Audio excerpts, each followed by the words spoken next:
political marriage dragged her straight into hell. The girl who had experienced death countless times had long given up on destiny. When she realized that the gods never heard her prayers, she began to fight back with her frail, trembling body. Years later she would turn that very hell upside down with overwhelming might. Her name was Alicia Silius Lane. She was the long-awaited daughter of the Lane Marquette, the firstborn in 2 centuries. Yet because she was illegitimate, her life was as fragile as a caged bird raised in a greenhouse. From childhood she was confined to her home, her only companions being books. Even breathing the air outside became a luxury. Beneath the facade of a noble lady, she had long seen through her fate. She was nothing more than a tool of marriage to preserve the family's prosperity. The only reason she was allowed to live was because she was useful, a bargaining chip. At 17, her marriage contract arrived right on schedule. The groom was Gregory, son of the powerful Count Burke who ruled the Northern Territories. What seemed like a perfect alliance shattered when the groom's adultery was exposed. Gregory was punished through a formal duel. Though she survived, she was left crippled. The Lane family annulled the engagement, but the Burkes refused to accept it. An 8-year legal battle drained her youth. By the time the Lanes finally won, Alicia was 25, well past the age deemed suitable for a noblewoman's marriage. Yet her father's arrangements never ceased. This time her new groom was Duke Ricard Tyson, the ruler of the western frontier, the land of gold and death, and the emperor's half-brother by blood. He carried another name, the Duchess Killer. All 6 of Duke Ricard's previous wives had met the same fate, dying by accident either before or after their weddings. Even Alicia, who had never once left her home, had heard those chilling rumors. This marriage was nothing short of a death sentence. She clenched the fabric of her dress, wanting to scream, "I don't want to marry. I don't want to die." But under her father's cold gaze, her voice froze in her throat. Her will had never mattered. Rain poured down in sheets. The maid quietly combed her hair, until one trembling sentence broke the silence. "My lady, please don't get married." The girl instantly covered her mouth in panic, stammering apologies. Alicia merely whispered, "It's all right. Leave me alone for a while." Ricard's efficiency was terrifying. Chests filled with gemstones, betrothal gifts, and official papers already filled the room. The glimmering jewels flaunted his power and wealth. Then she noticed an old pendant lying forgotten in the corner. When she picked it up, she realized it was a pocket watch. The moment she opened it, darkness swallowed the room whole. The space around her twisted and began to collapse. Alicia felt herself falling weightless into the void. When she awoke, endless blackness surrounded her. Cold droplets hit her face and a slick, slimy sensation ran along her fingertips. "What is this?" she wondered. Then came a strange, guttural sound from behind. She froze, and turned to see the most horrifying sight of her life. Year 350 of the Benedict era. Alicia Silius Lane had fallen onto the infernal rocks of hell. The dirt-streaked girl held her breath until the monster's heavy snores filled the air. She knew this was her only chance to escape. The day she fell into this purgatory she had died, or rather she had once been dead. Once even a small wound would take a week to heal. Now even if her body was torn to shreds, it would mend itself within a day. Immortality sounded like a blessing, but for Alicia, it was the cruelest curse. Trapped in endless torment, even death had been taken from her. At first she begged the monsters, pleading through tears, "Please, let me live." But after dying over and over, fury consumed her. "What did I do to deserve this? Why must I suffer so?" She tried to resist, but every time the monsters tore her apart again. This time Alicia made her decision, to run. She clenched her fists. No matter how hopeless it seemed, she would no longer accept this cycle of agony. No, she would escape. She sprinted toward the cave's exit, using every last ounce of strength, not daring to stop. When light pierced the darkness, she thought, finally freedom. But in the next instant, a cold claw seized her again and dragged her violently back into the abyss. She had lost count of how many times she'd died, until even pain itself became numb. Beneath her came the sound of chewing, and she mocked herself bitterly, failed again. She had become nothing more than a training dummy for the monster's offspring. Those little beasts never killed her in one strike. They gnawed at her bit by bit, making her feel every inch of her flesh being torn apart. In a daze, she thought of her marriage contract with Duke Ricard Tyson. The so-called Duchess killer, that if he knew she was now immortal, would he beg her to marry him? After all, she'd be the perfect bride, one who could finally clear his murderous reputation. A sharp surge of agony pulled her back to reality. The monsters were taking their time today, and she nearly cried. She hated pain more than anything. Then she froze, that if she despised pain so much, why not kill them first? Such a simple thought, and yet it took her this long to realize it. From that moment, everything changed. The sharp, jagged bones on the ground became her weapon. The monsters could die, but she could not. This battle's outcome was decided the moment it began. She started with the weakest ones, killing them one after another. She died again and again, only to resurrect each time. With every death, her strikes grew faster, fiercer. Until one day she drove that bone straight into the maw of the largest beast, and it fell. When Alicia recovered the pocket watch that the monster had hidden, she realized only 20 days had passed. Yet it felt like years. How many times had she died? The girl screamed at the beast's remains, her voice echoing with fury. "You bastards! You greedy monsters! Do you even know how much it hurts to be torn apart alive?" As her foot crushed the broken remains beneath her, a flash of light burst out. A yellow crystal rolled across the ground. She bent down, picked it up, and raised it to her eyes, studying its strange glow.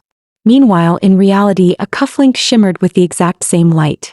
The Lane family's carriage had just arrived at Duke Ricard's estate. "My lord," the attendant whispered, "the Marquis's daughter has gone missing." Ricard Tyson smirked, his tone laced with mockery. "Missing? What a tedious word game."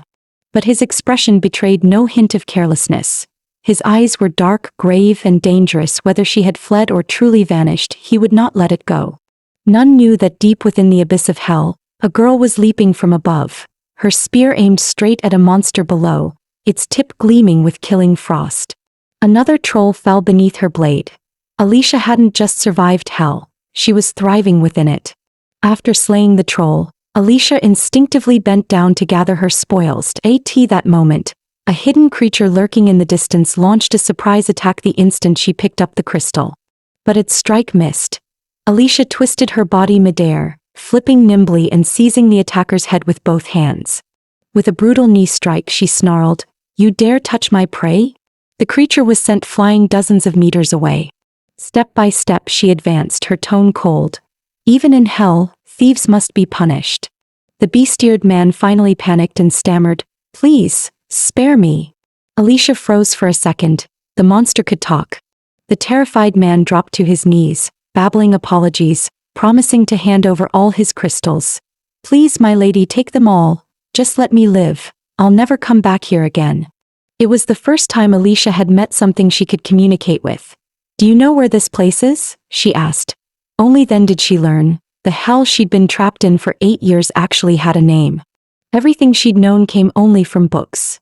A crimson sky, a land smothered in darkness, cracked black stone, and even breathing felt like inhaling fire.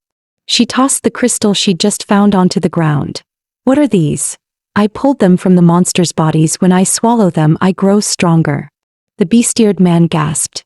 "Those are magic-infused crystals. You threw them away like garbage. They're priceless." "You have no idea how rare they are," he added breathlessly. "That's the largest I've ever seen. It's nearly at the Lord tier level." Greed flickered in his eyes that if he could get those crystals, he could become far more powerful. But Alicia simply said, "They're yours." The words stunned him. What? "I said they're yours," she repeated calmly. His expression was one of disbelief. "Really?" "Of course," she replied coolly. "But first, you'll answer a few of my questions." From him, Alicia learned that the crystals were condensed vessels of magical energy. To obtain stronger ones, she couldn't just hunt ordinary beasts. She had to seek demons blessed with intellect. These demons could wield magic and grow stronger by consuming the energy of their own kind. And within all of hell, 4 of them reigned supreme, the 4 great demons. Without hesitation, Alicia set off toward the closest one, the domain of the Western Demon. The gates of an ancient castle creaked open, their sound like sandpaper scraping against stone. "Traveler," came a rasping voice, "welcome to the castle of West Alec that I am the lord of." Alicia's spear flew before he could finish. The weapon pierced straight through his skull. Alicia's face was cold, her tone flat. I'm not interested in introductions. The demon's body shattered and reformed into a massive crystal, larger and purer than any she had seen before. Her lips curved faintly. Not bad. Where to next? North or south? She raised her spear and struck, breaking the crystal to absorb its energy. But suddenly she froze. The sensation was identical to when she'd first fallen into hell. Wait. I haven't finished absorbing the magic yet. When Alicia opened her eyes again, she was stunned. She was in her bedroom. Lifting her head, she caught sight of something that made her rush toward the mirror in disbelief. The reflection staring back was unmistakably younger. I've gotten smaller, she whispered, dumbfounded. A sharp pain shot from her ankle, snapping her back to reality. When did I even twist it? In truth, not only had her body reverted to that of her youth, but all the power she'd earned in hell had vanished, completely, as if time itself had rewound. All that strength she had bled and fought for, every crystal she had claimed, it was gone. Miss, it's Daisy. May I come in? Came a voice from outside the door. Through Daisy, Alicia learned the truth. She had returned to the age of 17. For a moment, she didn't know whether to laugh or cry. Her frail body, coupled with the overwhelming shock, sent her vision spinning. Then everything went dark again. When she next awoke, a graceful woman sat at her bedside. I'm thirsty, Alicia murmured. The woman quickly handed her a cup of water, her voice soft with worry. Slowly, Alicia, that you're still weak. When I heard you fainted, I was so frightened. Still dazed, Alicia whispered, Thank you, mother. The word made the woman freeze in surprise. Alicia was not her biological daughter. When the lady of the house first learned her husband had brought home his illegitimate child, she'd stormed through the halls, furious. Yet, instead of anger, she had knelt down with a gentle smile. Hello. You must be Alicia. I'm your mother. Back then, the maids had already filled Alicia's head with warnings. The lady is terrifying. Remember, nothing here belongs to you. Don't ever overstep your place. But instead of scolding her, the woman only smiled even warmer. Did I startle you? I'm sorry, I'm just so happy. Even then, Alicia had adored this beautiful, kind woman, yet she never dared to show it. The guilt gnawed at her over the years. After all, her existence was living proof of her father's betrayal. Only after falling into hell did she truly regret her cowardice. Mother, may I have another cup of water? Of course, dear. I'll bring it right away. Do you need anything else? You're still weak. Perhaps some herbs will help? Alicia gently took her mother's hand. Mother, my fiancé, is it Gregory of the Burke family? The lady's eyes widened in shock. How do you know that? I've always hated Gregory, Alicia thought. Though noble alliances were sacred, their engagement ceremony hadn't yet been held. Perhaps there was still a chance to escape. Leave it to me, her mother said with a faint smile. I don't like that Gregory either. He doesn't resemble your father much, but somehow he still reminds me of how your father used to be. Her mother gently drew her into an embrace. My darling, trust me that I'll never let you be forced into a marriage you don't want. That evening, Alicia strode swiftly down the hall and shoved open the heavy office door. Release my mother, now. The Marquis froze, his voice sharp. You barge in here without so much as a knock. Where are your manners? Alicia, return to your room immediately. But this time she didn't back down.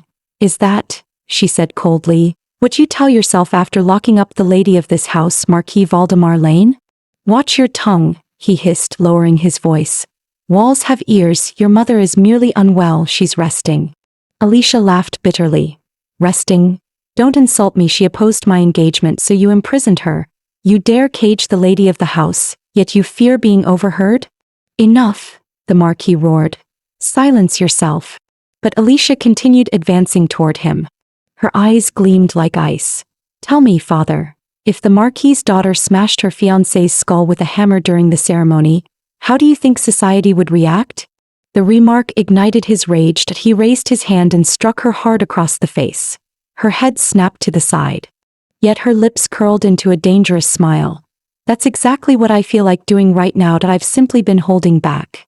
For a moment, the Marquis felt a chill run through him. Her gaze, cold, sharp, unflinching, wasn't that of a noble girl, but of a warrior accustomed to staring down death. From the instant she burst into his office, something about her had felt off. The obedient, timid daughter he once knew now stood before him, fearless, defiant, her presence suffocating. He quickly brushed off the unease. Just adolescent rebellion, he told himself. The girl who used to tremble at my voice couldn't have changed that much. He turned away and said flatly, "Return to your room and reflect. Since it's your first offense, I'll let it pass." Alicia's tone was cool, almost amused. "So that's it?" Her indifference startled the man who had just entered. The second son, Harry Morstan. "You're banned from the main house," he said carefully. "Aren't you worried?" "Worried about what?" "Not having to see him. I call that freedom." Alicia tilted her head. "And mother? Can she move freely now?" "She can leave her quarters but not the south wing," Harry replied. "She wanted to visit you but our elder brother stopped her. He didn't want another argument with father." Alicia nodded slowly. "He's doing his best. Well, you've seen my situation. You can go back and tell mother that's why you came, isn't it?" "No, Alicia," he said quietly. "I came because I was worried about you." She blinked in surprise. "Are we close?" Her words hit him like a blow. He forced a strained smile.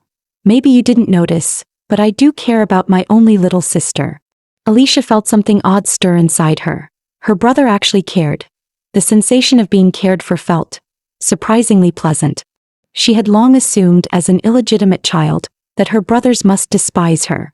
Her lips lifted in a small smile. Being back here felt like a blessing. Through her second brother, she learned that the marriage was nearly finalized. Only imperial approval and a public announcement remained. "Do you hate this engagement that much?" Harry asked. Alicia didn't answer directly.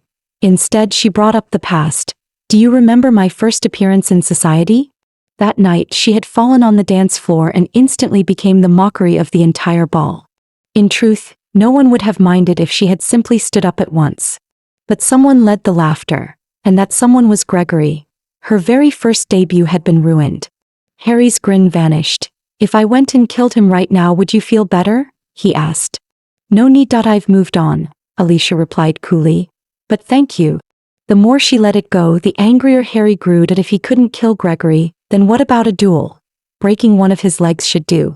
At that moment, Alicia produced a letter and handed it to Harry. "Deliver this to Duke Ricard Tyson for me." Harry's pupils tightened. "What are you planning?" he demanded. Alicia smiled enigmatically. "Keep it secret and deliver it for me. You'll help me, won't you, brother?" Days later, in Ricard's domain, Duke Ricard Tyson received an unusual letter. By protocol, his marital affairs were imperial secrets, never publicly disclosed. Yet the letter warned that his fiancée was frail and in danger. Details that could not have leaked publicly, nor would the crown have revealed them. Ricard studied the paper and ordered in a low voice, "Henrik, stay here. Roderick, ride with me out of the city." His adjutant blinked. "Your Grace, are you going to see this silliest person?" Ricard tapped the address on the letter. "She even gave a location. Isn't that an invitation to meet her?" He pared his escort down to the bare minimum. Roderick tried to offer one more objection but was silenced with a look. After the steward and adjutant departed, Ricard stared at the ornate, glaring pattern printed on the paper and murmured, "Silius, who are you really?" Far away at the lane market, Alicia gazed out the window, the dull sky reflected in her eyes. The letter should have reached him by now. She thought she had to act before the tragedies of her past life repeated, to set everything back on the right course. She borrowed a carriage from her mother, determined to meet at the arranged location herself. But as they neared their destination, the carriage suddenly lurched violently, nearly throwing her off her seat. A searing pain split through her skull. During all her years in hell, she had never felt such agony. Is my current body really this fragile? Then she sensed movement nearby. Daisy peered through the window. "Miss, I'll step out and check." Alicia opened her mouth to stop her. But before she could speak, something sliced through the air. Daisy collapsed instantly. "Daisy!" Alicia caught her before she hit the floor, trembling as she felt for breath. "She's still alive." Her fingers brushed against the girl's neck, and found a tiny poison dart embedded there.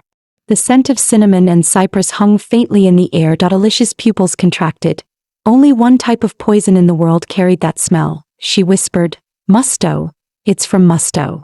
The carriage door was flung open. A knight stepped inside, his tone calm. "She's merely unconscious. Her life isn't in danger. Please don't be alarmed." He lifted Daisy into his arms. The man who had opened the door spoke in a low, measured voice. Please step out, Lady Alicia, or should I call you Silius? His hair gleamed like melted gold, his skin paler than snow, and his eyes clear as crystal. He bore none of the royal family's traits, yet neither did he look as cruel as the rumors claimed. As Alicia studied him, Ricard was observing her as well. She looked fragile, timid, nothing like the woman who had sent him that sharp, composed letter. He broke the silence first. I heard Lady Gris suffers from a heart condition. Alicia smiled faintly. So he had investigated her. That I wouldn't survive the journey to your territory. Only my family knows that. How did you find out? Ricard reached out a hand intending to help her down. But Alicia lifted her skirts and jumped down herself. The meeting place isn't here, she said coolly. It's a little farther ahead. The man's hand tightened into a fist. Rumor had it that the young lady of House Lane was shy, timid, and obedient. But the woman before him was anything but. Catching up to her, he asked in a low voice, why choose this place to meet? Because I need to confirm something, Alicia replied calmly. The Dolor Stone Circle is an ancient sundial, she explained, gazing at the towering monoliths ahead. By day, it marks the realm of the living. By night, it draws in the breath of death. Once the sun rises, no being outside of humanity can enter. Have you been here before, Your Grace? It's my first time, Ricard answered, then asked, and you? Alicia stopped walking. Mine as well. Ricard stepped past her and continued toward the circle. When he noticed she wasn't following, he turned back. You're not coming? After you, she said quietly. A flicker of doubt crossed his eyes. What is she plotting? Did she set a trap here? But the reason Alicia stood still had nothing to do with schemes. She simply believed she wouldn't be able to enter. Watching him stride in without hesitation, she couldn't help the wistful tone that slipped from her lips. Your Grace, are you human? Aren't you afraid? They say if you can't take even one step inside, it means you're no longer human. To Ricard, her words carried a different implication. So she believes those rumors, that I'm some kind of demon. His voice was curt. Afraid. Of what? They're just stones. Since her return from hell, Alicia had avoided confronting one question. If hell truly existed, then what did that make her who had fallen into it and clawed her way back out? Was she still human, or had she become a monster? Slowly she stepped forward, crossing into the circle. In that instant, the anxiety that had lingered within her for years finally lifted. Her face softened into a radiant smile. Looks like I'm still human after all. She's so strange, Ricard thought. Utterly incomprehensible. Thanks to you, Alicia said with a bright smile. I finally confirmed what I needed to know. Then she realized how close she was standing to him. Flustered, she took a quick step back. I should probably introduce myself properly. I'm the one who sent that letter, Alicia Silius Lane. I know, Ricard replied coolly. The Marquis of Lane's daughter. Good, she said softly. That makes things easier. Suddenly, Alicia dropped to one knee, her voice firm and sincere. Duke Ricard Tyson, please marry me. Her expression was serious, almost hopeful. Ricard froze, then frowned deeply. He felt mocked. This woman wasn't merely strange, she was insane. You must have a lot of questions, she continued evenly, but I promise, you won't regret it. You think I came here to listen to such nonsense? He cut her off coldly. What a waste of time. Wait. You haven't even heard my proposal, she protested. Aren't you curious how I know about the royal marriage arrangements? Not curious, he said flatly, still walking away. But then without warning he stopped, his face drained of color. The curse isn't supposed to trigger yet. Did I stray too far from the territory? A wave of agony crashed into him, followed by deafening noise that tore through his skull. He staggered. Your Grace, what's wrong? Alicia cried, reaching out to steady him. He shoved her away violently. Don't touch me, he gasped, his breath ragged, forcing out the words through clenched teeth. I'm fine. His repeated rejections only fueled her temper. She stepped forward and seized his hand. I'm just trying to help you back to the carriage. Instantly, Ricard's world fell silent. The pain, the noise, the chaos in his head vanished as if it had never existed. Alicia saw Ricard freeze and hesitated. Did I upset him by grabbing his hand? She wondered and began to pull away. But before she could, he caught her hand firmly and pulled her closer. "Don't let go," he said quietly. She froze, eyes wide. And so, inexplicably, the two of them sat there, hand in hand. Alicia blinked, puzzled. "Do we really have to talk like this?" Ricard's expression was dark. "Yes, that's the condition for conversation." The words sounded ridiculous even to him. He turned his head aside, rubbing his face in frustration. "So, what is it you actually want from me?" Alicia's lips curved into a playful smile. "Marry me, if you agree. I'll predict your future 4 times a year." Ricard's eyes narrowed. He clearly didn't believe in fortune-telling. Alicia only smiled faintly. "You came all this way yourself, didn't you? Because everything I wrote in the letter was true." That silenced him. She wasn't wrong, and he was beginning to see her real motive. "So, you want me to drive someone away? The Burke family's Gregory?" Ricard fell silent. Breaking ties with House Burke would come at a cost. But the woman before him clearly held a clue to his curse. The bargain was already in his favor. Finally, he relented. "We can't marry immediately, but we can announce an engagement. That should be enough to sever your ties with the Burkes. I'll treat you as my future Duchess, with respect. Aside from that, do you want anything else?" Alicia thought for a moment, then smiled. "No, I trust you'll take care of the rest. Though, I should warn you, I'm rather greedy." "I'll keep that in mind," Ricard replied evenly. Then he raised an eyebrow. "Now that we're done talking, may I have my hand back?" He released her. The negotiation had gone perfectly, and Alicia couldn't hide her satisfaction. "Then I'll be in your care, Your Grace." Ricard looked at her for a long moment, his voice low as he replied, "No, the one in need of care is me."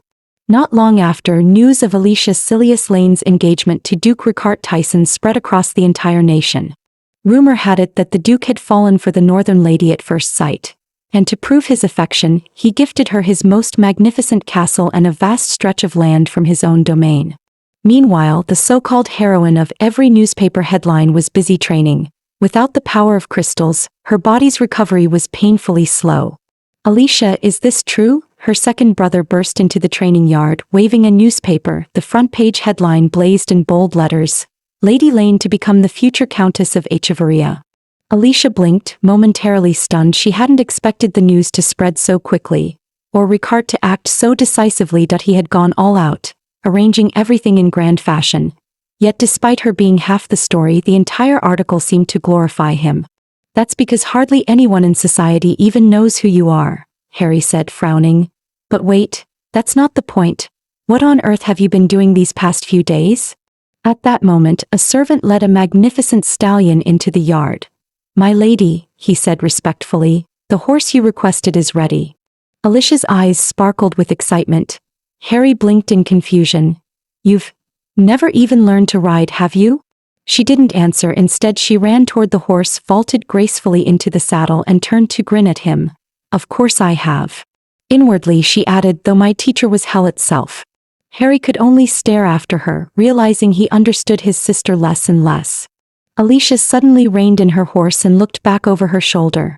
"Brother," she said calmly, "looks like it's time for you to head back." Before her words had even finished, a servant hurried over, urgency in his voice. "Your Grace, you must return to the manor immediately." He cast a quick glance at Alicia, lowering his tone on purpose. "This isn't a place to explain. Please go back at once." Alicia guessed it must be important and apologized to Harry. "I'm sorry, brother, that I have to go, that I'll be back soon. Don't cause trouble while I'm gone." She smiled and bid her brother farewell. Once his figure had disappeared, Alicia pulled the reins taut and drew a deep breath. When she first returned to this body, she hadn't adjusted. She'd almost jumped from the upper floor. If the maids hadn't stopped her in time, her legs would likely have been broken. The knowledge of how to fight was etched into her bones, yet her body's limits stood starkly before her. No amount of training could immediately overcome them. Still, for now her condition was decent. She moved lightly among the trees, graceful as a bird.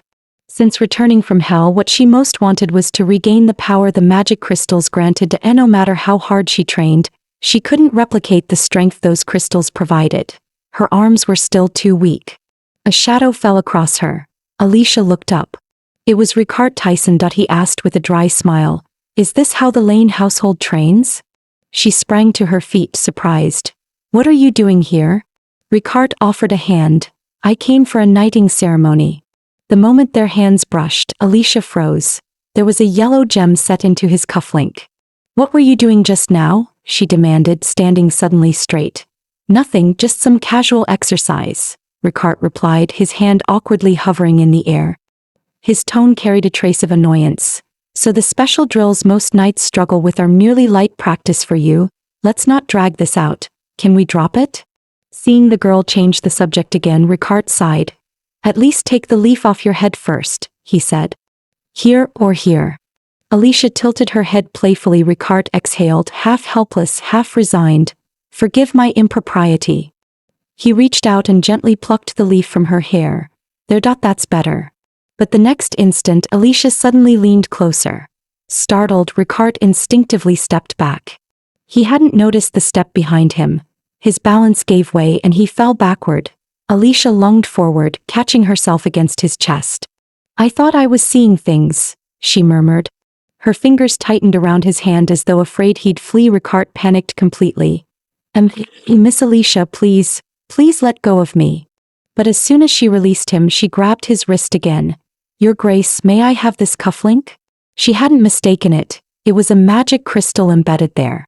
Hearing her request, Ricard's expression cooled instantly. I'm afraid not, that it's a family heirloom. It can't be given away. Alicia arched a brow, skepticism flickering in her eyes. Is that so? She said lightly, though her mind was already calculating whether she could simply take it by force. Ricard turned his head aside, his ears burning red. Could you stand up first? He muttered. Alicia reacted as if burned, leaping to her feet. I'm so sorry. I didn't mean to, really.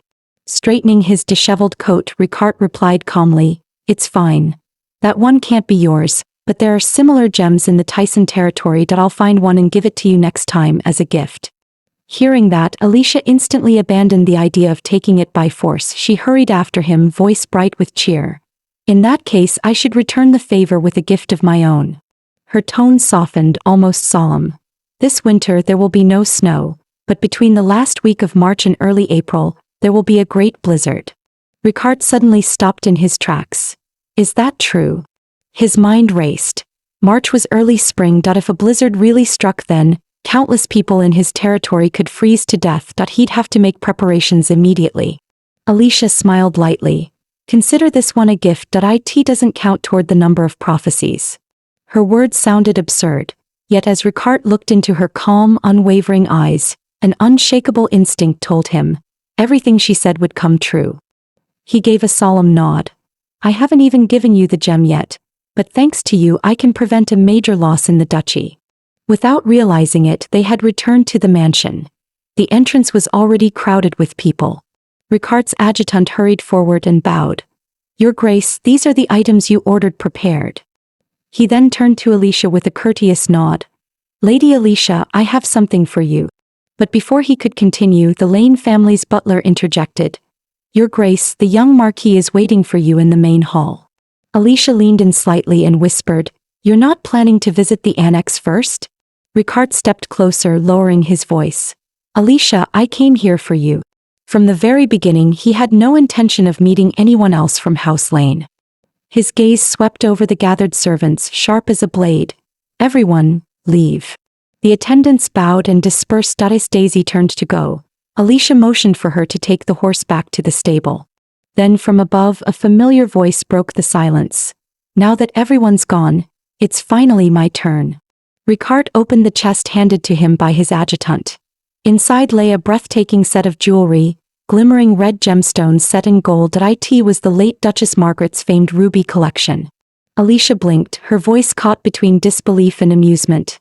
Wait, don't tell me those are for me? These rubies once belonged to Duchess Margaret, Ricard explained. They've always been paired with the title of Count of Echevarria. When you attend formal events, you'll wear them. Alicia didn't hesitate to accept. I'll make good use of them, she said seriously, so seriously that Ricard couldn't help but laugh. But the humor faded quickly, replaced by his usual composure. Tell me, how much do you know about the royal family? Alicia thought for a moment before replying. Quite a bit. The late emperor and the current one together had 5 princes and 1 princess. The second prince died in an accident 7 years ago. The third is Duke Lennox, the fourth is Countess Stebna, and the fifth," she paused, smiling, "is Duke Ricard Tyson.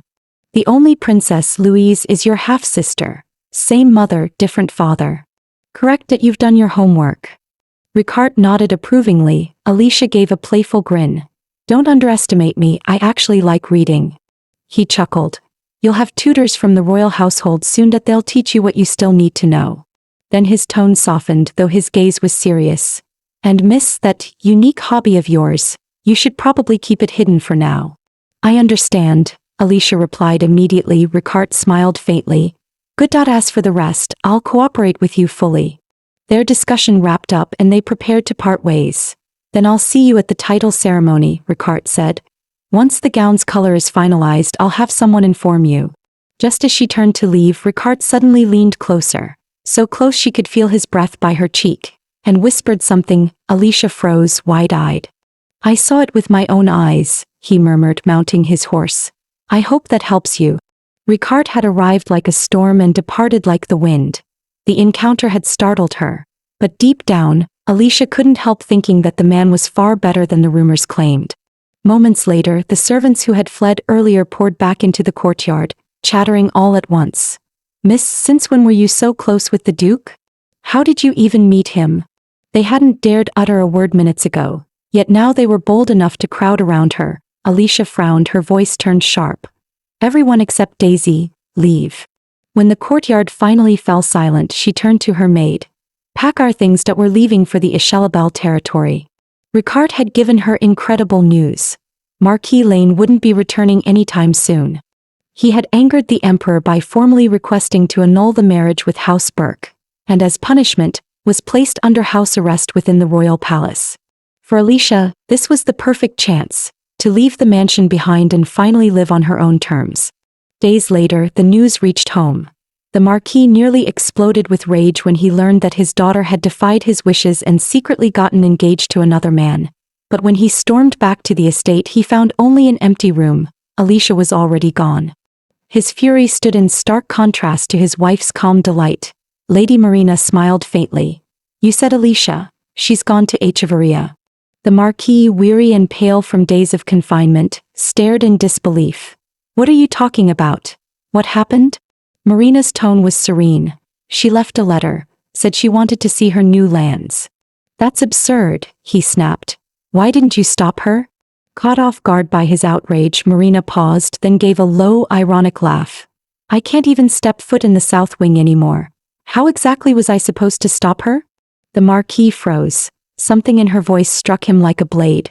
"Marina, you didn't let her go on purpose, did you? Is this about that?" "I only spoke the truth." Her gaze hardened, her tone steady but cold. "That child has never once asked for anything in 17 years. This was the first time. You should know when to stop. Stop treating your children as tools for your damned family name." "Enough." Marquis Lane shot to his feet, his voice sharp with finality. "This conversation is over. As a member of House Lane, serving the family is her duty. I'll send someone to bring her back." He paused, his tone softening only slightly. "But once she returns, if she insists on coming and going from the South Wing, that's your concern, not mine." As her husband's footsteps faded down the hall, Lady Marina finally let her shoulders relax. Perhaps she had bought Alicia a little more time, but she couldn't help wondering, where is that girl now? No one could have guessed. The young lady who was supposed to be en route to her estate was, in fact, in the royal capital. Ricard had already arranged a royal etiquette tutor and prepared her residence. "Miss, I thought we were going to Echevarria," Daisy said, puzzled. Alicia chuckled softly. "With the title ceremony so close, how could I really go? Come on, Daisy, let's go shopping first." The supposed trip to Echevarria was nothing more than a smokescreen she had crafted to mislead everyone. Using the knowledge from her previous life, Alicia soon tracked down an unknown but soon-to-be famous perfume prodigy, Katerina. Their conversation went smoothly. Alicia purchased a perfume and casually extended an invitation for Katerina to one day work for her as a personal perfumer. It was true, she intended to invest in Katerina early, but that wasn't her real goal. After sweeping through the entire shopping district, Alicia stopped in front of an unassuming little shoe shop. The shopkeeper, a calm middle-aged man, looked up and asked, "What can I do for you, miss?" I'm here to order some embroidery, Alicia replied. The man turned toward the back of the store. Judy, we've got a customer. The shoe shop's second floor turned out to be a hidden embroidery workshop. Light footsteps echoed as a silver-haired girl appeared at the top of the stairs. If you'd like to see the embroidery, please come this way. Sorry, it's a little messy here. Judith hurriedly began gathering stray threads from the table. Alicia smiled reassuringly. It's fine that it already looks quite neat. Thank you for waiting. My name is Judith Palman, the girl said, bowing slightly. I haven't studied much, so I'm not sure if this greeting is proper. It's perfectly fine, Alicia replied kindly. I'm Alicia Silius Lane. I've heard your embroidery skills are exceptional, so I'd like to commission a special order from you. She gestured for Daisy to open the box beside her. Here are the patterns. Could you take a look and see if they're possible? Judith examined the drawings carefully. The designs themselves didn't seem difficult, until her eyes caught the handwriting on the second page. Her expression froze. Daisy, you may go, Alicia said softly.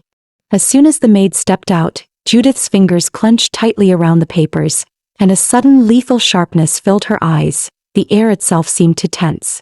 Alicia didn't flinch. Don't worry, she said calmly.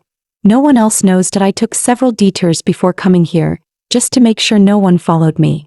But before she finished speaking, Judith lunged, scissors flashing toward Alicia's throat. Who are you? Alicia moved instantly. Her fan snapped open, the wooden handle striking precisely at the girl's wrist.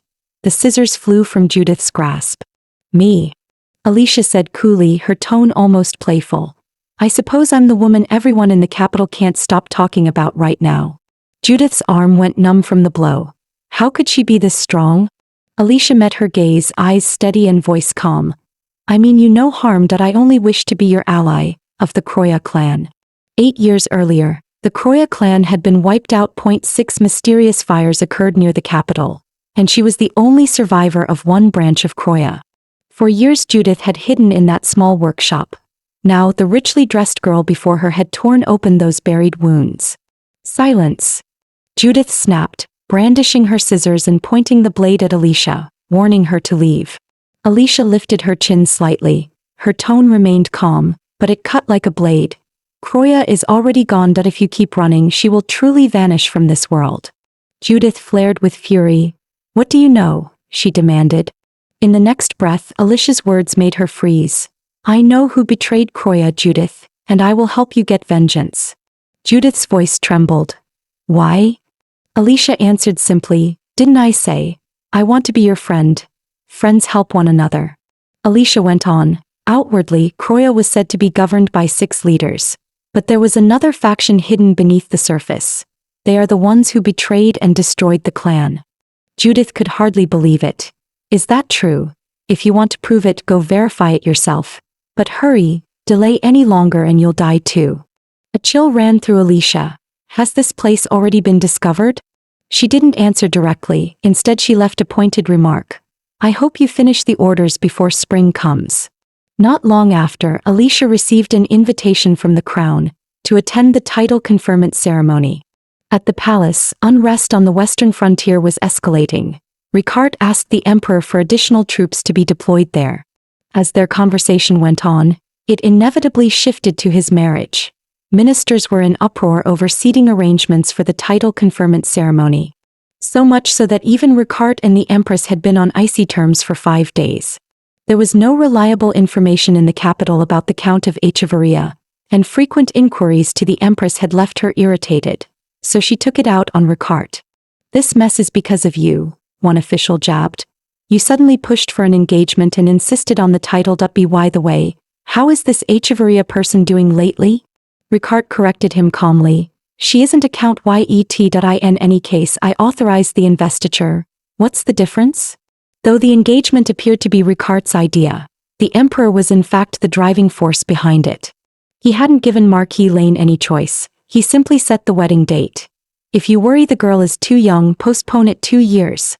Marry at 19, he suggested. That gives them time to grow closer, he added. Sounds reasonable, doesn't it? The emperor, however, scanned Ricard's face. You look uneasy. Are you not willing to become kin to the crown? Marquis Lane felt a chill as if plunged into an ice pit. Though he immediately offered the proper words of deference, calling the match an honor, his shock was plain. The emperor still found excuses to keep him confined at court. On the surface, Ricard was willing to help his younger brother secure the match. But the thought of sending the Echevarria heiress away, there he felt a deeper reluctance. Ricard's voice was calm. One must show some sincerity after all. Besides, she is the only person I can trust to hand over Echevarria. With that he rose to leave. Rather than argue here, deal with the rumors in the capital. Now they're saying I kidnapped Alicia with an axe. Someone snorted. Well, your reputation wasn't spotless to begin with. Ricard only smiled faintly. Odd, I had them invent a romantic century-defining love story. The look his brother shot him made him suddenly uneasy. As Ricard was about to depart, the emperor called after him, Ricard, when winter passes, it will rise again. Be ye careful. A moment later Ricard replied, I will remember. The emperor watched the empty hall after him and sighed, Brother, what am I to do? The steward waited outside and stepped forward with a report. Your Grace, how did your audience go? The reinforcements are ready. And Lady Alicia, will she arrive this winter? Tyson hopes to make a good impression, the steward added. Ricard cut him off. She is 17, but she is not an ordinary 17-year-old. The steward pressed on for the court's sake. She wrote to your Grace and even proposed by late summer she will be 18, the appropriate age to wed as His Majesty suggested. Ricard paused, impatience flaring at the edge of his eyes. Are you the Emperor's spy? He asked. The steward would not relent. Your vigilance is wise, yet His Majesty has desired this match for some time. You are only 2 years apart from Josephine. She's married now. You cannot remain single forever, the steward urged. Henrik climbed into the carriage. Ricard replied coldly, I will not marry Alicia. No sooner had the words left his lips than a familiar voice carried across the courtyard. Your Grace. He turned sharply. Alicia stood not far off, sunlight on her face and a smile in her eyes. Your Grace, long time no see. Caught off guard, Ricard felt a brief spike of panic. Had she heard him after all? Alicia tilted her head slightly. Her clear eyes were full of puzzled concern as she addressed him. Your Grace. The man exhaled, relief visible on his face. It's nothing, just didn't expect to run into you here. What brings you? Alicia replied lightly. His Majesty summoned me. He wanted to see me before the investiture. Thinking of his brother's temperament, Ricard suspected the worst, that the Marquis might try to force her into signing the marriage papers early, so he changed tack. Remember that cufflink? He asked. I said I'd find a matching one for you. Coincidentally, there's one at my city residence. Would you like to see it now? I can explain the situation to the Emperor for you. Alicia's eyes brightened and she answered almost instantly, I'll go to the residence. Ricard's voice came softly. Tyson's craftsmen rarely work with jewels. When we took that order, they were thrilled. The gem's brilliance immediately captured Alicia's attention. The crystal light played across her face. Such a large magic crystal existed in the world. Do you like it? Ricard asked again. She snapped back to herself and smiled. I do. It's beautiful. She felt almost eager to possess it. The next sentence made her pulse quicken. The gems were mined from a diamond mine in the Tyson domain. Though the area was nicknamed the Land of Death, its beauty, he said, rivaled paradise. Alicia seized the chance. May I visit it? She asked. At that moment, a maid brought tea and pastries. Ricard sipped lightly, his tone sober. After the investiture, I must return to Tyson immediately. I may not have much time to speak then. She knew how rarely he left his lands. Leaving right after the ceremony seemed abrupt. When will you next come to the capital? She asked. Probably after next spring, he replied. We can correspond if anything comes up. Alicia thought. Now that she knew where the magic crystals came from, she didn't want to miss the opportunity. May I come with you to Tyson? She asked. Ricard nodded. Echevarria in the south is better for winter. Go there first and get accustomed. Alicia muttered to herself. You might as well have told me not to come, would have saved me the worry. But she quickly dismissed the thought. There will be plenty of chances later. No need to rush now, she told herself and replied, Understood. As they parted, she remembered one more thing. Your Grace, I've chosen the color of my gown. Ricard inclined his head. I will take it into account. Then I'll look forward to seeing your attire. she said with a smile. Ricard usually kept a low profile. The steward couldn't help but smirk. This time you won't be able to dress casually, Your Grace. On the day of the ceremony, the two stood outside the hall. Ricard's voice asked, "Do you remember the order of procession? Enter and walk straight to the center of the hall. Don't be nervous. You are the guest of honor today." No sooner had he finished that than the doors eased open, and the announcement bell and murmurs filled the chamber. Whispered voices rippled through the crowd. "Is that really Lady Alicia? Hard to imagine. Such an angel, and she's betrothed to a man who wields an axe like a demon." Another murmured, "Isn't she wearing Duchess Margaret's rubies? They say the Duke fell for her at first sight and carried her away. Seems it's true." Alicia ignored the gossip. She walked steadily to the front of the hall and performed the formal greeting, then took her place with composed grace. The Emperor waved for her forward, smiling, and publicly proclaimed her the future Countess of Echevarria. She bowed in respect. Joy lit the Emperor's face. "Today is indeed a double blessing. Not only do we gain a Countess of Echevarria," he continued, "but my youngest brother has finally found a life partner." Turning to Alicia, he said warmly, "Alicia, welcome to the royal family. I have a gift prepared for you." As the chest opened, Ricard's brow tightened at once. Inside lay a bridal veil reserved only for the crown's most solemn occasions, proof that his brother was determined to usher Alicia into the royal family. The whispers and murmurs around them erupted anew. The Empress then spoke up. "Duke Tyson, after the ceremony you'll return to your lands immediately, won't you?" Ricard nodded. "Yes, Your Majesty. The border cannot be left unmanned. I must return at once." The Empress sighed with feigned tenderness. "Such a pity, to be engaged and then parted so soon." Her tone shifted. "Why not invite your fiancé to Tyson as well?" That offhand suggestion became the very reason Alicia set out for Tyson. At the domain boundary, Tyson's riders came to meet them. Alicia announced she wished to ride her own horse. At first the knights scoffed. The Lane heiress hardly ever appeared in society. After 200 years of silence, their house had produced this delicate girl. Surely she'd never ridden before. But in the next instant their assumptions were shattered. She cracked her whip and galloped off like a bolt of lightning. Not even the escorts could keep up. Her horse's tail blurred past before them. Suddenly the lead rider's expression hardened. He hauled in his reins and barked to his companion, "Find the Duke at once. Miss Alicia has ridden alone into the forest." No sooner had he finished than he and another rider spurred inward, racing toward the dark woods. It didn't take long for the riders to find Alicia in the forest. The lead knight warned sharply, "Miss, this grove is off limits." But Alicia stood frozen, staring unblinkingly ahead. A savage roar split the air. The horses panicked. The escorts drew their spears and formed a protective screen around her. The beasts revealed themselves, Caton, wolf-like in shape but with bodies as hard as stone. The lead rider's face darkened. "Damn it! Protect Lady Alicia. Hold them off until the Duke arrives." With that, the two knights spurred forward to meet the beasts. Metal rang against rock as spear met flank. One knight managed to pry open a gap in a Caton's defense. But the creature stepped back, and two more Catons closed in from the flanks. Outnumbered 3-1, the spear was struck aside and clanged to the ground at Alicia's feet. She bent and picked it up, inspecting it with a cool eye. "Well maintained. I'll borrow this." No sooner had she spoken than a Caton lunged, its maw wide and full of teeth. "Dodge!" a knight shouted, yet before anyone could move, Alicia vanished as if by trickery, then vaulted backward in a clean, controlled arc and landed squarely atop the beast's tooth-lined mouth. She tapped the monster's hide with the spear. "Their hides are too tough. Brute force only ruins weapons. Hit the weak points, the eyes, the mouth, the joints." With that, she drove the spear hard into the beast's mouth. A sickening crack followed, the sound of bones splintering. She landed lightly and scanned the clearing, calm and composed. "That solves them easily." The knights were stunned.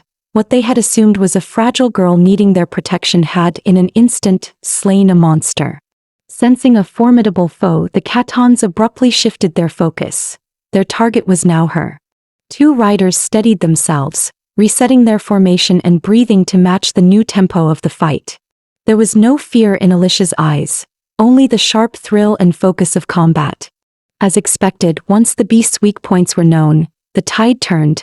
She fought while calling out targets, eyes, mouth, joints. And the knights, Tyson's men through and through, adapted quickly. At that rate they ought to finish this soon. Then, without warning, the spear in her hands splintered with a harsh metallic crack. Alicia froze, bewildered. From several dozen meters away, a rider thundered in, muscles taut, a massive axe snapping from his grip as it flew through the air. In the flash of the blade, a katon was severed in two at the waist. Gore and fragments scattered, and Alicia's eyes widened in astonishment. Ricard had arrived, spurring to her side and grabbing her with obvious relief and fear in his voice. "Are you all right? Are you hurt?" Alicia looked at the set of his jaw and the tightness of his breath, and for a moment her mind returned to the nights in hell. How many times she'd curled in the dark begging for someone to pull her out. It was only after she'd learned to save herself in that abyss, no longer needing anyone's hand, that the redemption she had once begged for failed to arrive. She suddenly smiled, a hint of ease in her voice. "I'm fine." Alicia pointed to the fallen beast and asked quietly, "Just curious, have these creatures appeared here before?" Only after confirming she was unharmed did Ricard allow himself to exhale. "Good that you're not hurt, that we'll investigate the forest later." Roderick muttered in frustration. Olivier Tyson's knights couldn't even protect one person? He'd expected disaster. Ricard, however, surprised him by cooling his temper. "I won't punish you this time, but what happened today must not be spoken of outside."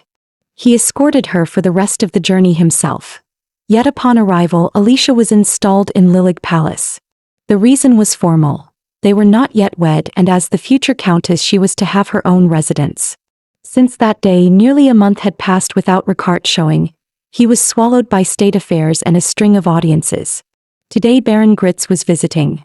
The hall buzzed with guests. An attendant at the tail of the procession suddenly turned and hurried toward a side chamber. Whispered voices followed.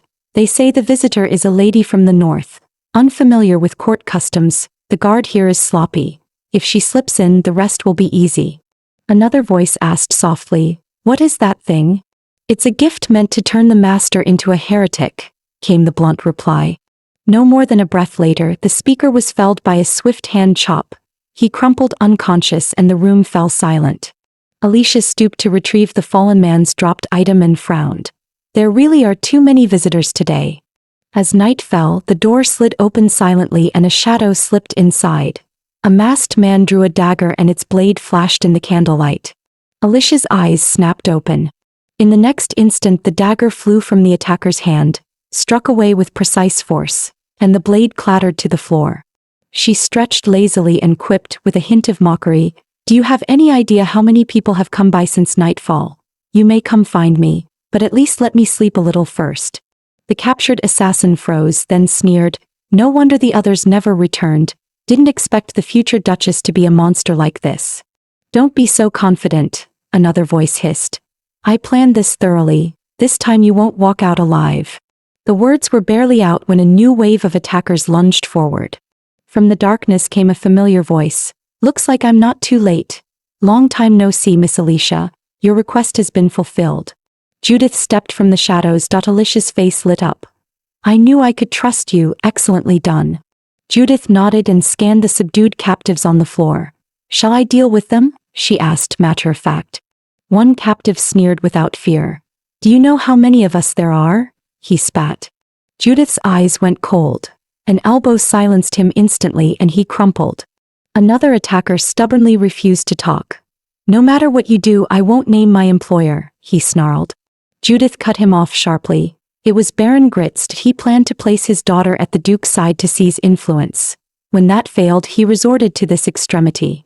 "You really think such a plot would work?" she added. "If it were Croya, we'd never take a job like this." The name hit the captives like a blow. "Croya?" one muttered, disbelief and fear flickering across their faces. Whispers spread. "The young woman before them, she's the new head of the Croya clan."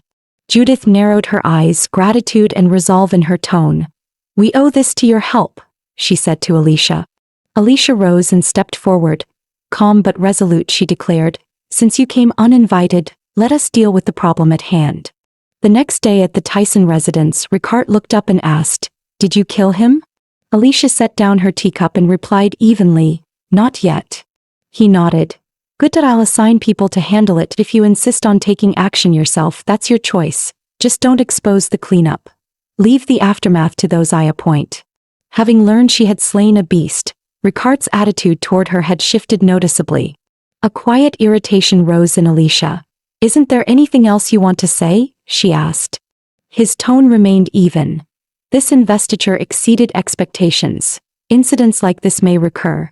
Use the opportunity to strengthen Lilai's palace's defenses. Alicia realized with a small chill that such matters were routine to Ricard. Though the Emperor seemed to watch over his brother, Ricard's life was likely lived under constant scrutiny and constraint. Alicia let out a quiet sigh. Do as you must. For the Duke's sake, I have kept my silence until now. Her silence, it seemed, had given some the impression they could treat her with contempt. She tapped the tabletop with one fingertip, cool and deliberate. Centered on that tap, the table suddenly shattered with a thunderous crack, wood splintering outward as if answering her resolve. Calm and unyielding, she declared, "From now on I will act on my own terms." That day marked Alicia's first full day residing within Tyson Castle. The assassins changed tactics and launched an arson attack on Lilai's palace. While the palace underwent repairs, she had to lodge elsewhere temporarily. She had planned to use the time to hunt monsters and hone her skills. But Ricard forbade it outright. Tyson's lands were not safe enough for such excursions. As he left, he offered a cryptic warning: lock your doors at night. The world called him a demon, but in truth he was more like the crown's living sacrifice. Ricard had been confined to the Tyson domain since he was 14. Whenever the second moon rose, a hellish burning sensation would erupt through his body.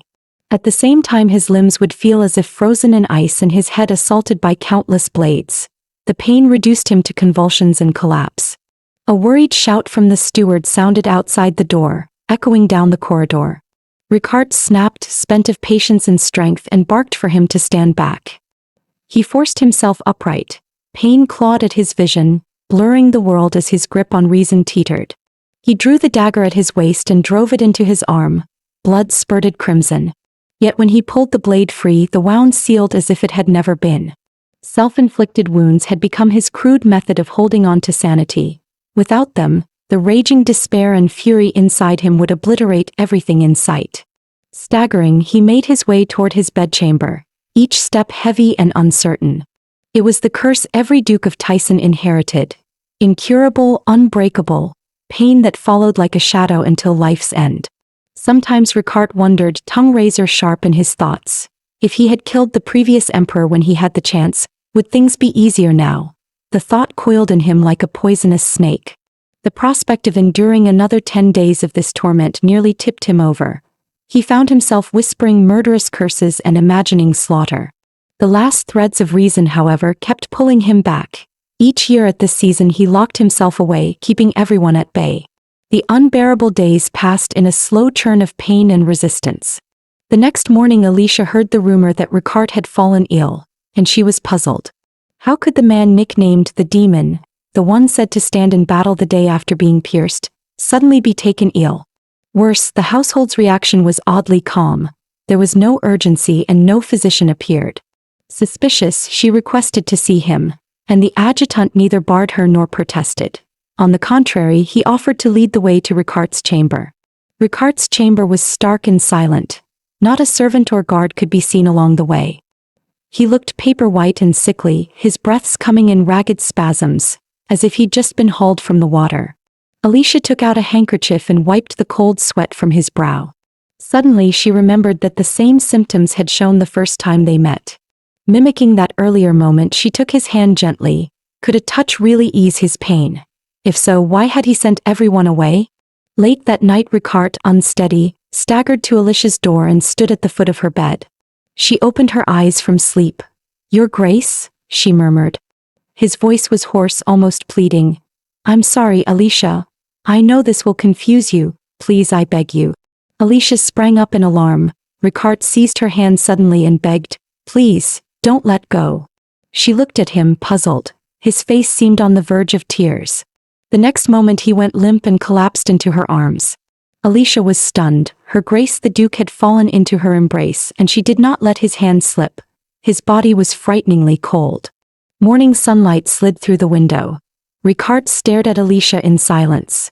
For the first time in 14 years, the pain that had tormented him was perfectly quelled by her touch. He could not remember all of the previous night, but the memory of her clutching hand and the hearth's still burning flames gave him a clue.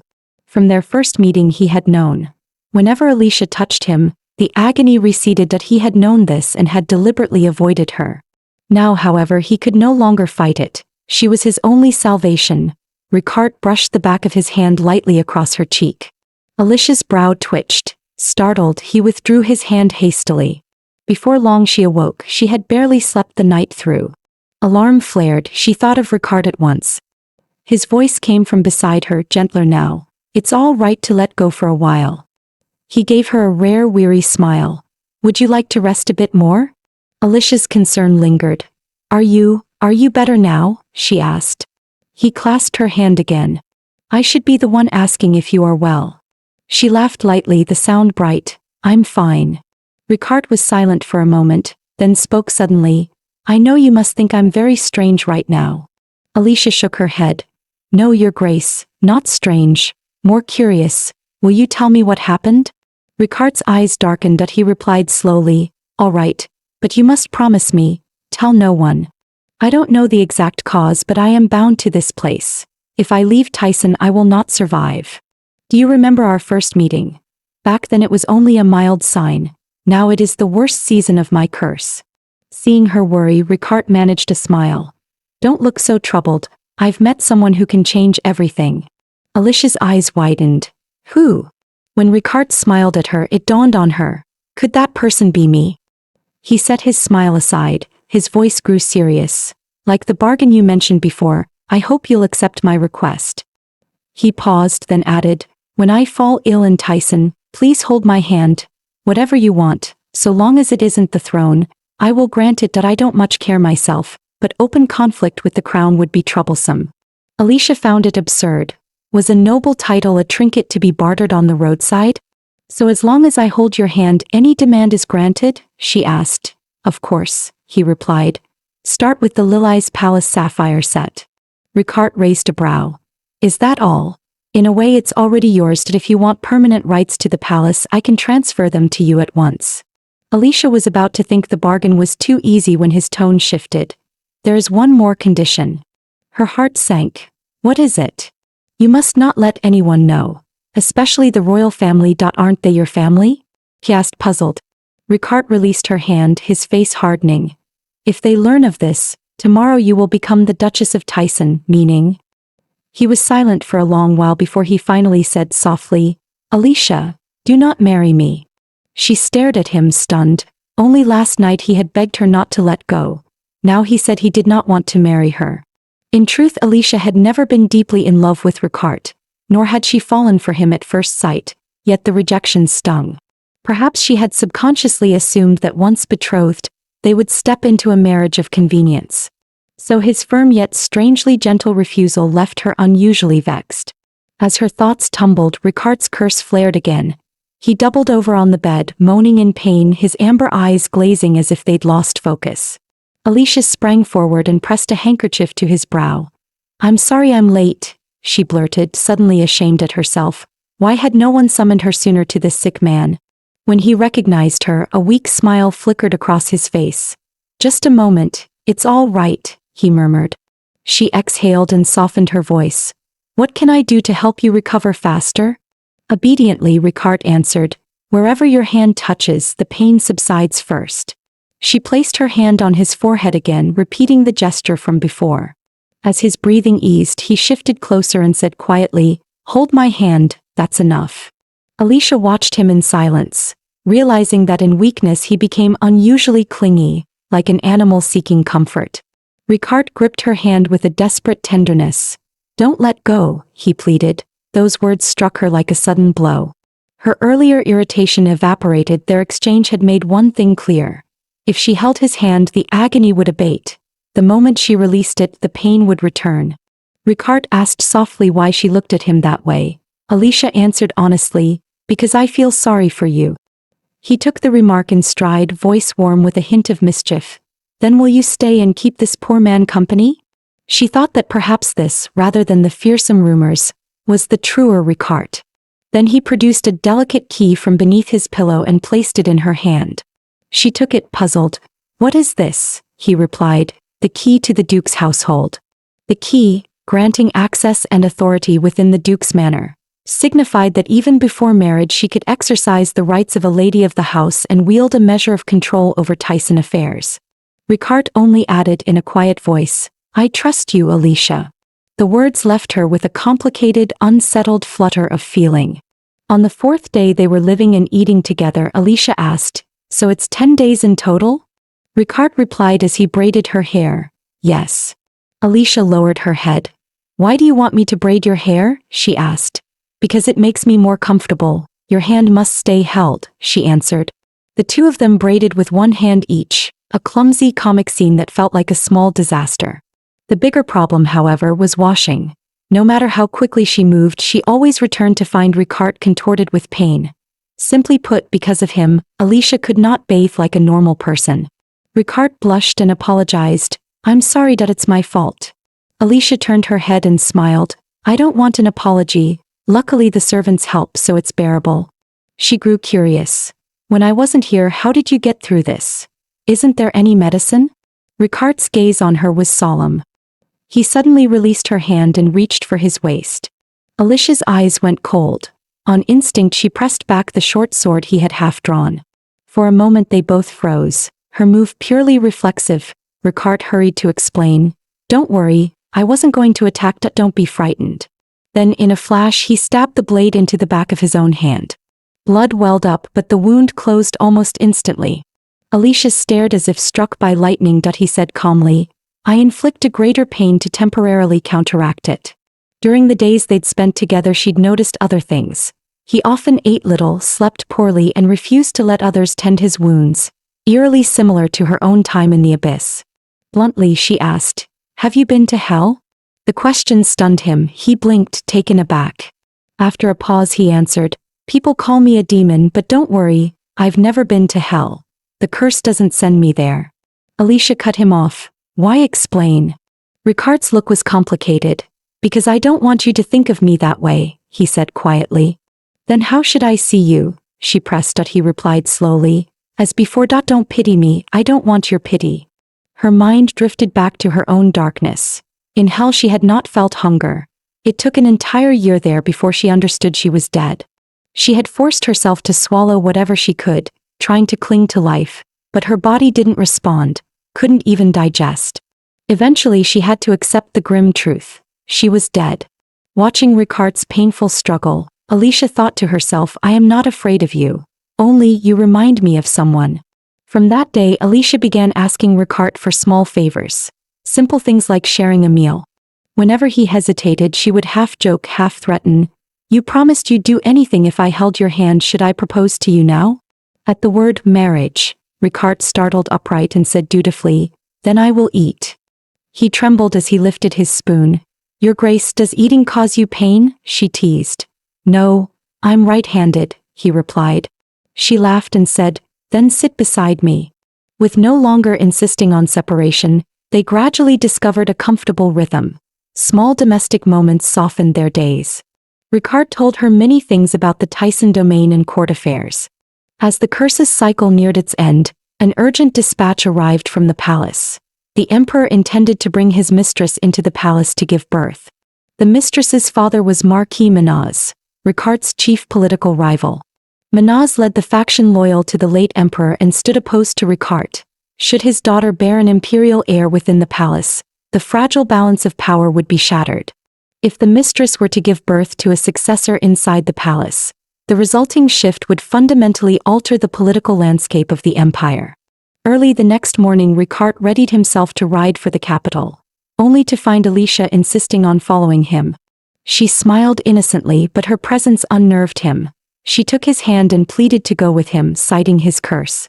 Ricard tried to refuse, but a sudden spike of pain struck his mind. He held his breath and forced himself to endure. The next moment Alicia had him in an embrace. "Feeling better?" she asked. Ricard froze, then nodded stiffly. "Yes. The noise in my head quieted when you touched me." Alicia stroked his cheek. "Maybe more contact helps. Larger contact area, better effect. Seems this works, she murmured. Though he protested repeatedly, he eventually climbed into the carriage. After all, he found it hard to refuse her. The night before, Alicia had learned from Judith why Ricard had been summoned. The emperor, long without an heir, suddenly faced scandal as his mistress was pregnant. The capital was in uproar. Ricard's recall was meant to steady the situation and, perhaps, to hand him the thorny problems that others avoided. So Alicia offered a third prophecy. In any case, this would be the emperor's first child. There was no need to dampen the court's spirits. Just give a sincere blessing. The carriage jolted violently and Alicia pitched forward. Ricard caught her in his arms. She continued softly, "When the next season comes, His Majesty will welcome his first princess." Alicia waited for his reaction. Ricard only stared at her, momentarily stunned. It was only after a few seconds that they realized they had been holding one another. They sprang apart, both hearts pounding. No one could say who pulled away first, while Ricard felt a sudden flush of heat. Days later they arrived at the palace. The Duke's presence only intensified an already fraught atmosphere. Yet Alicia alone perceived something else. Ricard's mood was unaccountably good. When attendants presented them, she bade him farewell and, in a low voice, reminded him once more not to forget what she had said. Inside the council chamber, ministers were locked in fierce debate over whether Marquis Manhwa's daughter should be admitted to the palace. Only a child born within palace walls can claim royal recognition, and the stakes were high. As tensions neared a boil, an usher announced the arrival of Duke Tyson. Everyone expected him to oppose the plan. No one valued imperial order more. The emperor, fixing his gaze on his brother, called out first, "Duke Tyson, what is your view?" Ricard answered with a smile that stunned the court. "Brother, you are about to welcome your first child." The emperor stared, incredulous. He had summoned his stubborn brother expecting opposition, not this. Not only did Ricard refrain from objecting, he proposed that the Marquis's daughter be brought into the palace without delay. Marquis Manhwa rose to thank him, but Ricard raised a hand to stop him and spoke evenly. "I hear the young woman is 8 months along. Bring her in promptly. An heir will stabilize the realm." Several royals immediately objected, baffled by his sudden change of stance. No one had expected Ricard to pivot in the council like this. Ricard shifted his tone and laid out a blunt proposal. "I am glad my brother may have an heir, but if a child born in the palace is to be acknowledged, let us set limits. If it's a son, his succession can be debated later. If it's a daughter, then she should be excluded from succession. Imperial law strictly circumscribed succession, and since the founding of the realm no precedent existed of a princess ascending the throne. His suggestion brushed against an already sensitive tradition. More importantly, Alicia had told him plainly that the emperor's first son would inevitably be born of the empress. At that moment Alicia stood before the empress's portrait, staring at the celebrated face. Eleanor, the empire's acknowledged beauty, was famed not only for her face but for a voice likened to a sea nymph.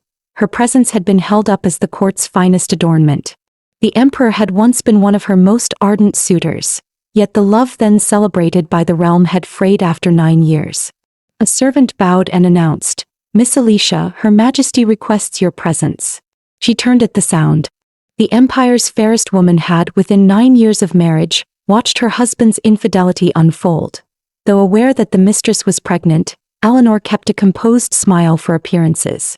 Alicia, however, did not indulge the pretense. She tore that carefully worn mask away in public. Though the emperor possessed a large household, he had in truth been pressed by ministers over the question of an heir. Everyone knew how dearly he prized the empress. Tragically, they had produced no child, until the scandal broke 10 days ago. Eleanor had foreseen such a day. While the emperor was still crown prince, she had refused him for 4 straight years. After 9 barren years of marriage, she knew he would eventually seek another for an heir.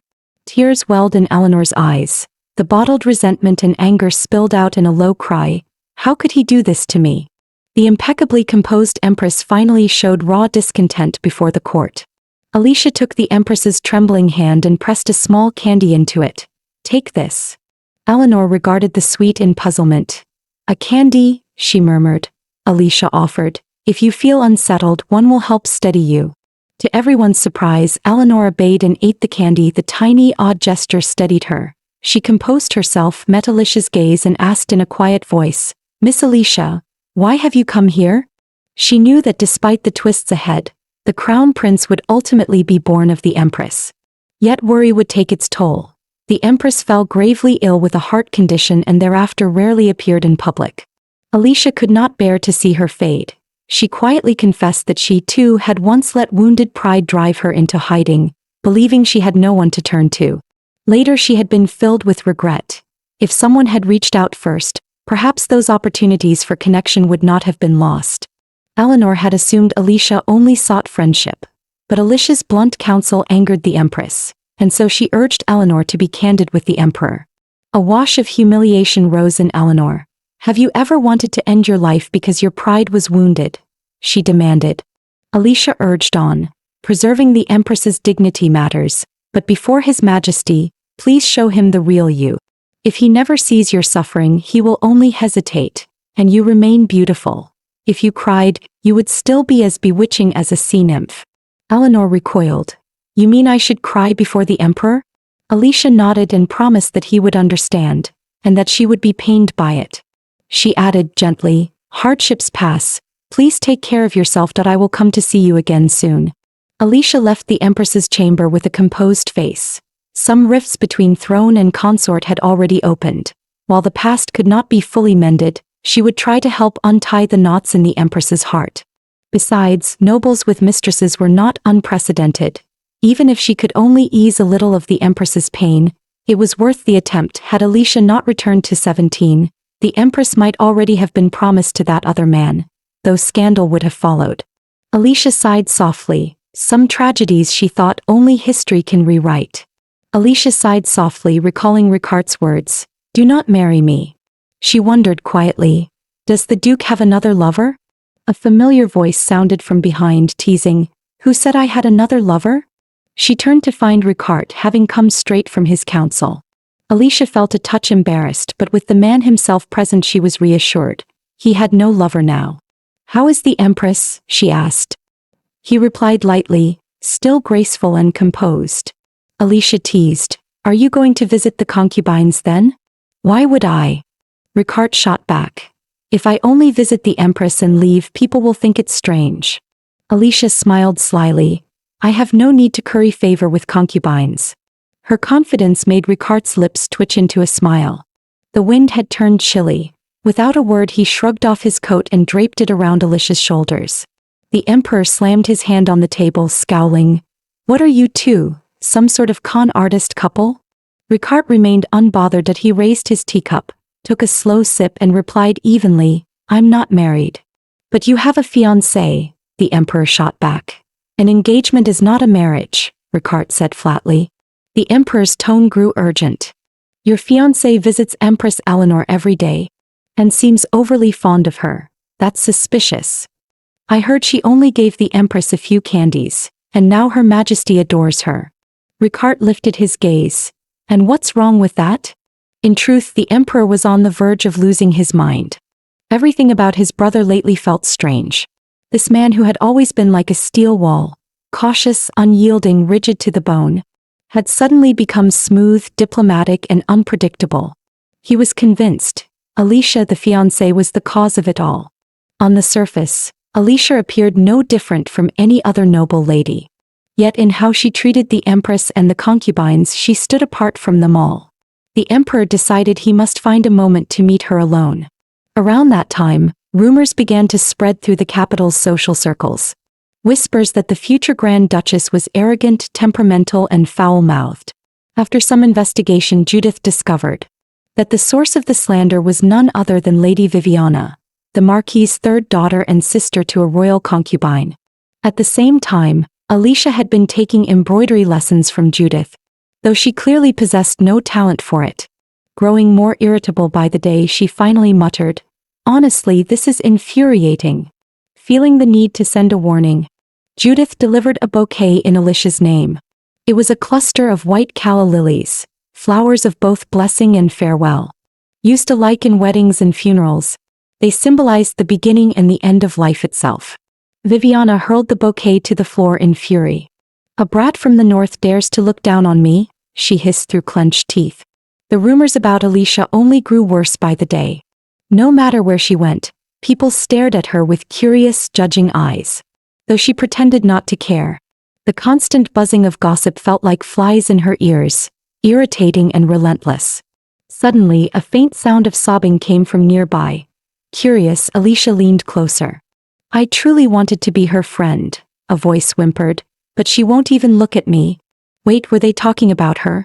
The maid guiding her stiffened nervously, confirming Alicia's suspicion. So, she really was the star of this little drama. Listening for another moment, she recognized the voice. It was Viviana's. All this nonsense just because she hadn't gone to visit the concubine. That family was clinging to her like filth.